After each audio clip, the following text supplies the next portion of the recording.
അപ്പോൾ നമ്മുടെ മുട്ട വെച്ചിട്ട് ഇന്ന് 20ാമത്തെ ദിവസം പകലാണ്. ഇന്നലെ 19ാമത്തെ ദിവസം ദേ പൊട്ടിയ മുട്ട ഇത് കണ്ടോ. ഇത് കുറച്ചും കൂടെ പൊട്ടിയിട്ടുണ്ട്. ഇത് കണ്ടോ, പൊട്ടി ഇറങ്ങി വരുന്നു.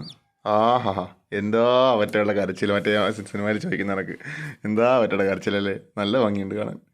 ഇത് കണ്ടോ. ഹലോ, എന്നാണ് വിശേഷം? ഒന്ന് കരഞ്ഞേ. ഇവിടെയൊക്കെ വേറൊരു മുട്ട പിന്നെയും പൊട്ടി കിടക്കുന്നു. ഇതൊക്കെ പൊട്ടിയുണ്ടോ, കുത്തി പൊട്ടിച്ച് വെച്ചിരിക്കുകയാണ്. പൊട്ടിയിരിക്കുന്നു. ഇത് കണ്ടോ. ഇത് കാണുമ്പോൾ ഒരു സന്തോഷമാണേ. എന്നറിയോ, നമ്മളതിൻ്റെ പുറകെ ഇത്ര ഇരുന്നുകൊണ്ടത്. ഇതുണ്ടോ, ടട്ടടേൻ. പൊട്ടിയിരിക്കുന്നു. അടുത്ത മുട്ട പൊട്ടിയേ. എല്ലാം സൈഡൊക്കെ പൊട്ടിയിട്ടൊക്കെ കണ്ടത്. ടെൻറ്റടേൻ. എല്ലാം കുഞ്ഞുങ്ങളെ കേട്ടോ. ഞാൻ മുട്ട വാങ്ങിച്ച വീട്ടിലെ ആ ചേട്ടൻ പറഞ്ഞ് ചേട്ടൻ വെക്കുന്ന എല്ലാ മുട്ടയും വിരിയുന്നുണ്ടെന്നാ, കോഴിക്കടി വെക്കുന്ന എല്ലാ മുട്ടയും വിരിയുന്നുണ്ടെന്ന് പറഞ്ഞ്. അപ്പോൾ നമുക്ക് പിന്നെ ഒന്നും നോക്കണ്ടെന്ന് ഞാൻ വാങ്ങി 45 മുട്ട വാങ്ങിച്ചു. 44 സൂപ്പറായിരുന്നു. ഒരെണ്ണം എൻ്റെ പിഴവ് കൊണ്ട് പൊട്ടിപ്പോയി.